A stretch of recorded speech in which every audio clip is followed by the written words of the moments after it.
Good morning, students. Hope you all are fine. Today, in the English class, we have to start the new lesson from your literature reader text. We have completed the previous lessons, the activities, and all. So, today we are going to learn the fourth lesson. The title is The Hound of the Baskervilles.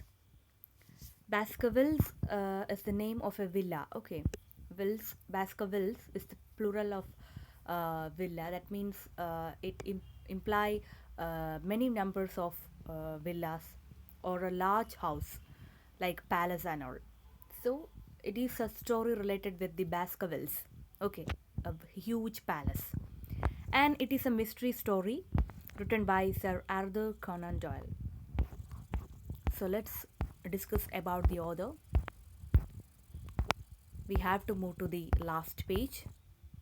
Here you have the about the author section. Okay, so make sure that you are sitting to watch the video with your text and your pencil, whatever you are comfortable with, so that you can write the meaning about the words in the text itself. Okay, so take the literature reader text. So let's begin from the author itself. Sir Arthur Conan Doyle was a Scottish author, most famous for his stories about Sherlock Holmes. Conan Doyle first introduced the detective and his faithful assistant Dr. Watson in the story, A Study in Scarlet. He eventually got tired of his detective and decided to kill the character, but had to bring him back 10 years later in response to the public demand. So Arthur Conan Doyle is related with the famous. He's the famous Scottish author, and he has created the famous detective character Sherlock Holmes. Okay, you may have heard the name before in books and in the English movies and all. So Sherlock Holmes is a detective. So he is the author who introduced the character, this type of detective stories, and um, he is very famous for his character Sherlock Holmes. Okay, mainly deals with the in investigation related with cases, murder cases and other type of cases. So for some time he was not writing about Sherlock Holmes. After the request of the readers, he have been restarted the stories related with Sherlock Holmes. So here we have given an investigation story or investigation done by Sherlock Holmes. Okay, he is going to investigate something. So we have to read that story. Okay. So, in the introduction, we have been given a paragraph. In this story, the famous English detective Sherlock Holmes is called to investigate a case about a supernatural beast, a phantom hound, believed to inhabit the desolate moorland of Devonshire, a region in southwest England. What do you think he finds? So, here in the title, we can see the word hound. What do you mean by hound? Hound is the hunting dog, വേട്ടപ്പട്ടി. Okay, വളരെ wild ആയിട്ടുള്ള cruel ആയിട്ടുള്ള ഡോഗിനാണ് wild ആയിട്ടുള്ള it much larger or bigger than ordinary dogs. Okay, so hounds. അപ്പോൾ ഇവിടെ Sherlock Holmes is came to investigate about a supernatural beast. Okay, this beast or animal is some kind of a supernatural creature.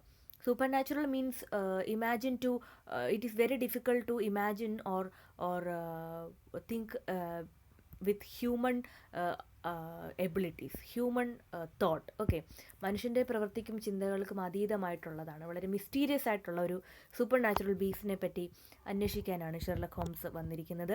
ഈ സ്റ്റോറിയിൽ നമ്മൾ അതിനെപ്പറ്റിയാണ് പഠിക്കാനുള്ളത്. And also a phantom hound believe to inhabit the desolate moor land of Devonshire. Phantom means some kind of ഗോസ് like hound. Okay, ഒരു വളരെ അമാനുഷികമായ ഒരു പ്രേതം പോലെയുള്ള ഒരു വല്ലാത്തൊരു ഭീകരമായ അനിമൽ ഒരു മൂർലാൻഡ് മീൻസ് ഒരു ഫോറസ്റ്റ്, ഒരു കാട്, വളരെ മരങ്ങളൊക്കെ തിങ്ങി നിൽക്കുന്ന ഒരു കാട്ടിൽ ഡിവോൺഷെയർ എന്ന് പറയുന്ന സ്ഥലത്ത് ഉണ്ടായിരുന്നു. അപ്പോൾ അതിനെപ്പറ്റി അന്വേഷിക്കാനാണ് ഷെർലക് ഹോംസ് എത്തിയിരിക്കുന്നത്. So let's began the lesson. On a grey miserable hill beyond the moor, and situated among the small oaks and firs that had become twisted and bent with time, stood the grand Baskerville Hall. It was heavy block of building with towers and turrets and a high-angled roof. The front of the house was draped in ivy, and a dull light shone through its windows at nightfall, giving it an evil appearance. So, in the beginning, we are given a definition about the palace. Okay, the palace is behind the moor. Okay moor ആ ഒരു ഫോറസ്റ്റിൻ്റെ പുറകിൽ ഒരു കുന്നിൻ്റെ മുകളിലായിട്ടാണ് ആ palace നിൽക്കുന്നത്, as you can see in the picture. And in front of the palace there are trees, oak and fir, oak മരങ്ങളും fir മരങ്ങളുമുണ്ട്. And the branches are twisted, കണ്ടോ അതിൻ്റെ ബ്രാഞ്ചസ് ഒക്കെ കാലം ചെല്ലുന്തോറും പഴക്കം കൂടി വളഞ്ഞു മുളഞ്ഞൊക്കെ ഇരിക്കുവാണ്. അതുപോലെ തന്നെ ഈ പാലസ് വളരെ കട്ടിയുള്ള കട്ടകൾ കൊണ്ട് ബ്ലോക്ക് ആയിട്ടാണ് നിർമ്മിച്ചിരിക്കുന്നത്. അതുപോലെ ഇറ്റ് ഹാസ് ടവേഴ്സ്, കണ്ടോ ടവറുകളുണ്ട്.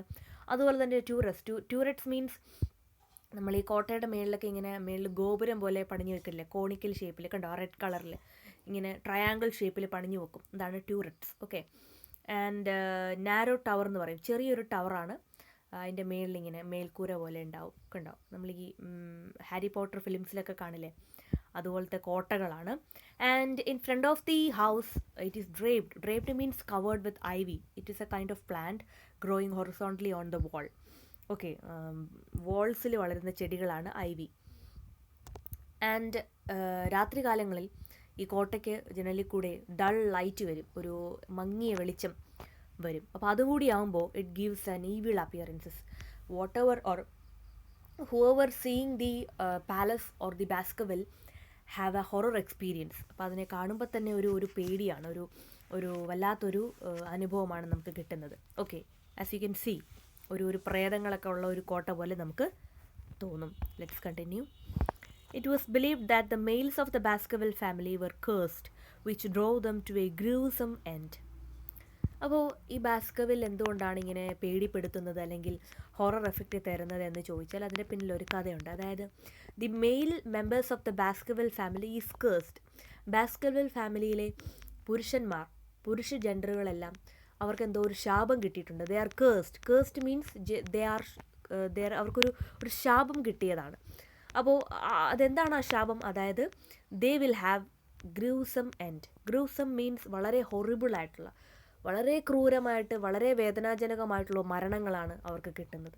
ഓക്കെ, ദെയർ എൻഡ്, അവരുടെ അവസാനം എന്ന് പറയുന്നത് വളരെ ദാരുണമായിട്ടുള്ള അന്ത്യമായിരിക്കും. അതാണ് അവിടുത്തെ ശാപം. അതായത് ബാസ്കർവിൽ ഫാമിലിയിലെ എല്ലാ പുരുഷന്മാർക്കും വളരെ ദാരുണമായ മരണം കിട്ടട്ടെ എന്നൊരു ശാപം കിട്ടിയിട്ടുണ്ട് എന്ന് അവിടുത്തെ ജനങ്ങൾ വിശ്വസിക്കുന്നു. The story went like this. ഇനി എങ്ങനെയാണ് ആ ശാപം കിട്ടിയത് നമുക്ക് നോക്കാം. In 1640 the head of Baskerville family was Sir Hugo Baskerville. He was a wild and cruel man. He fell in love with the daughter of a farmer. The girl was afraid of evil Hugo and avoided him.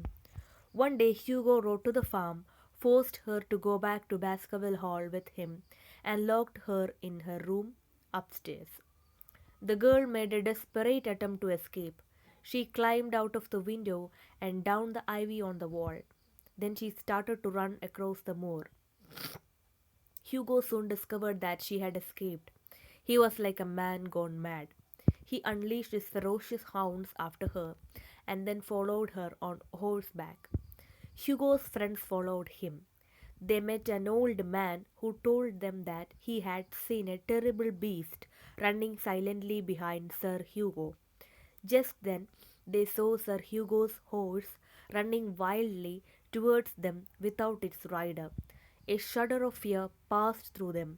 They found Hugo's hounds standing at the head of a deep valley in the moor, and on its floor lay the girl.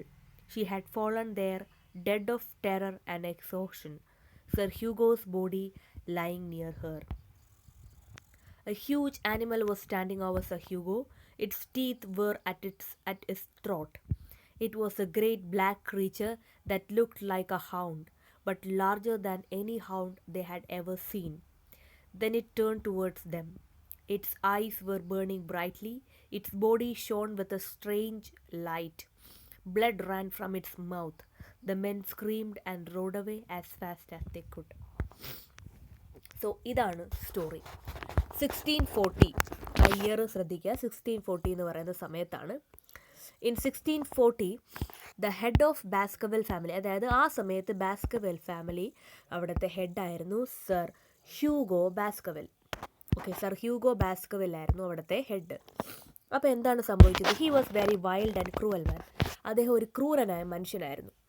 അങ്ങനെ ഇരിക്കെ അദ്ദേഹത്തിന് അവിടെയുള്ളൊരു കർഷകൻ്റെ മകളോട് ഇഷ്ടം തോന്നി. അപ്പോൾ ഇദ്ദേഹം വളരെ ദേഷ്യമുള്ള ആളും ക്രൂവലായിട്ടും വളരെ ക്രൂരനായതുകൊണ്ട് ആ പെൺകുട്ടിക്ക് ഇഷ്ടപ്പെട്ടില്ല. അതുകൊണ്ട് തന്നെ ആ പെൺകുട്ടി അദ്ദേഹത്തെ അവോയ്ഡ് ചെയ്യാൻ ശ്രമിച്ചു. ഒരു ദിവസം ഹ്യൂഗോ നേരെ അവിടെ പോയി ആ പെൺകുട്ടിയെ ബലം പ്രയോഗിച്ച് പിടിച്ചുകൊണ്ടുവന്ന് പാലസിൽ പൂട്ടിയിട്ടു. She tried to escape. ആ പെൺകുട്ടി അവിടെ നിന്ന് രക്ഷപ്പെടാൻ നോക്കി. അങ്ങനെ വിൻഡോ വഴി ഇറങ്ങി ഐവിയിലൂടെ പിടിച്ചിറങ്ങി ആ പെൺകുട്ടി ഓടി രക്ഷപ്പെടുന്നു. ഇതറിഞ്ഞ ഹ്യൂഗോ എന്ത് ചെയ്യുന്നു? തൻ്റെ ഹൗണ്ട്സിനെ, ഹ്യൂഗോയ്ക്ക്, അദ്ദേഹം ക്രൂരനാണല്ലോ, അതുകൊണ്ട് തന്നെ അദ്ദേഹത്തിന് വേട്ടപ്പട്ടികളുണ്ട്. ആ വേട്ടപ്പട്ടികളെ തുറന്നു വിടുന്നു. Unleashed means to unlock. തുറന്നു വിടുന്നു. ദി ഫെറോഷ്യസ്, വളരെ ദേഷ്യമുള്ള, വളരെ അഗ്രസീവായിട്ടുള്ള പട്ടികളെ അവൾക്ക് പുറകെ തുറന്നു വിടുന്നു. അങ്ങനെ പെൺകുട്ടി ഓടുന്നു. ഹ്യൂഗോയും പുറകെ പോകുന്നു. കുറേ നേരമായിട്ടും ഹ്യൂഗോയെ കാണുന്നില്ല. അങ്ങനെ ഹ്യൂഗോയുടെ ഫ്രണ്ട്സ് അദ്ദേഹത്തെ തിരക്കി ഇറങ്ങുന്നു. അങ്ങനെ അവർ പോകുമ്പോൾ അവിടെ ഒരു old man, they met an old man. അപ്പോൾ ആ ഓൾഡ് മാൻ ആ ഫ്രണ്ട്സിനോട് പറയാണ്, ഹ്യൂഗോ കുതിരപ്പുറത്ത് പോകുന്നത് ഞാൻ കണ്ടു, പക്ഷേ അദ്ദേഹത്തിൻ്റെ പുറകിൽ അദ്ദേഹത്തെ പിന്തുടർന്ന് ഒരു വലിയ ജീവി പോകുന്നുണ്ടായിരുന്നു. പതുങ്ങി അദ്ദേഹത്തിൻ്റെ പുറകെ പോകുന്നുണ്ടായിരുന്നു. ഇത് കേട്ട ഉടനെ ഹ്യൂഗോയുടെ horse, okay, the horse, Hugo's horse was coming wildly without its rider. ഹ്യൂഗോയുടെ കുതിര തിരിച്ചു വരുന്നത് കണ്ടു. പക്ഷേ ഹ്യൂഗോ ഇല്ലാതെ ഹ്യൂഗോയുടെ കുതിര മാത്രം വരുന്നത് കണ്ടു. ഇത് കണ്ടപ്പോൾ ഫ്രണ്ട്സിന് ഒന്നുകൂടി ഭയമായി. അവർ കുറച്ചും കൂടി മുന്നോട്ട് പോയി നോക്കിയപ്പം ഒരു മലയുടെ മുകളിലെത്തി. ആ മലയുടെ താഴ്വരയിൽ, അതായത് താഴെ ആ മലയുടെ മേളിൽ ആ വേട്ടപ്പട്ടികൾ നിൽക്കുന്ന കണ്ടു. ആ ഹ്യൂഗോയുടെ വേട്ടപ്പട്ടികൾ നിൽക്കുന്ന കണ്ടു. അപ്പോൾ അവിടെ പോയി താഴോട്ട് നോക്കിയപ്പോൾ in the Valley they so the girl lying. Okay, ആ രക്ഷപ്പെടാൻ ശ്രമിച്ച ആ കർഷകൻ്റെ മകളുണ്ടല്ലോ, ആ പെൺകുട്ടി അവിടെ വീണ് കിടക്കുന്ന കണ്ടു. ഓടുന്നതിനിടയിൽ ആ താഴ്വരയിലേക്ക്, മലയുടെ താഴേക്ക് വീണ് പോയതാണ്. അപ്പോൾ തളർന്ന് അങ്ങനെ അവിടെ കിടന്ന് മരിക്കുന്നു. തൊട്ടടുത്തതാ ഹ്യൂഗോയുടെ ബോഡിയും കിടക്കുന്നു. ആ പെൺകുട്ടി കിടക്കുന്നതിൻ്റെ തൊട്ടടുത്ത് തന്നെ ഹ്യൂഗോയുടെ ബോഡിയും കിടപ്പുണ്ട്. ബട്ട് എബവ് ഹ്യൂഗോസ് ബോഡി, ആ ഹ്യൂഗോയുടെ ബോഡിയുടെ പുറത്തായിട്ട് അവർ ഒരു വലിയ ക്രീച്ചറിനെ കാണുവാണ്. ഓക്കെ, ആ ഹ്യൂഗോയുടെ ബോഡി കിടക്കുന്നതിൻ്റെ പുറത്ത് ഒരു ഹ്യൂജ് ആനിമൽ വാസ് സ്റ്റാൻഡിങ്. ആ ഹ്യൂഗോയുടെ ശരീരത്തിൻ്റെ മുകളിൽ ഒരു വലിയ ജീവി ഇങ്ങനെ നിൽക്കുകയാണ്. It's teeth was at his throat. കഴുത്തിൻ്റെ അത്രയും നീളമുള്ള പല്ലുകൾ, തിളങ്ങുന്ന കണ്ണുകൾ, കറുത്ത ശരീരം. ഓക്കെ, അതുപോലെ തന്നെ ആ ജീവിയുടെ ശരീരം മുഴുവൻ എന്തോ ഒരു സ്ട്രേഞ്ച് ലൈറ്റ്, ബോഡി ഇങ്ങനെ കത്തുന്നത് പോലെ. ആ അനിമലുണ്ടല്ലോ, ആ സ്ട്രേഞ്ച് ക്രീച്ചർ എന്താണെന്ന് അവർക്ക് മനസ്സിലായില്ല. പക്ഷേ അതിൻ്റെ ശരീരം മുഴുവൻ ഇങ്ങനെ തിളങ്ങുന്ന ലൈറ്റാണ്, എന്തോ അതിൻ്റെ ശരീരം മുഴുവൻ തിളങ്ങുന്നുണ്ട്. അതുപോലെ തന്നെ അതിൻ്റെ കണ്ണ് നല്ല തിളക്കത്തോടു കൂടി അവരെ നോക്കുകയാണ്. അതിൻ്റെ വായിലൂടെ രക്തം ഒഴുകുന്നുണ്ട്. അതുപോലെ തന്നെ ഒരു വേട്ടപ്പട്ടിയുടെ കൂട്ടാണ് ഇരിക്കുന്നത്. പക്ഷേ വേട്ടപ്പട്ടിയേക്കാൾ വളരെ വലിയ ശരീരമാണ് അതിനുള്ളത്. അപ്പോൾ അത് അവരുടെ പുറകെ വരാൻ തുടങ്ങി. അവരവിടെ നിന്നും ജീവനും കൊണ്ട് ഓടി രക്ഷപ്പെടുകയാണ് ചെയ്തത്. അപ്പോൾ ഇത് പണ്ട് നടന്ന ഒരു കഥയാണ്. ഓക്കെ, അപ്പോൾ ഇങ്ങനെയാണ് ആദ്യത്തെ അവിടുത്തെ ബാസ്കർവില്ലയിലെ ഒരു മെയിൽ സർ ഹ്യൂഗോ മരിക്കുന്നത്. അപ്പോൾ അതിനുശേഷമാണ് people started believing that there are some curse over the male gender of Baskerville ഫാമിലിയിലെ പുരുഷന്മാരുടെ മുകളിൽ എന്തോ ശാപമുണ്ട്, അവർക്ക് ദാരുണമായ മരണങ്ങൾ കിട്ടട്ടെ എന്നൊരു ശാപം കിട്ടിയിട്ടുണ്ട് എന്ന് അവിടുത്തെ ജനങ്ങൾ they started to believe. Okay, so let's stop till here. You have to read till here. Okay, we will continue the chapter in the next class. Okay, അപ്പോൾ ഇനിയും സസ്പെൻസ് ഒക്കെ വരാനുണ്ട്. അപ്പോൾ അത് എന്താണെന്ന് അറിയണമെങ്കിൽ you have to keep a clarity. So better you read the lesson till here. And difficult words ഒക്കെ underline ചെയ്ത് വെക്കുക. Okay, will see in the next class.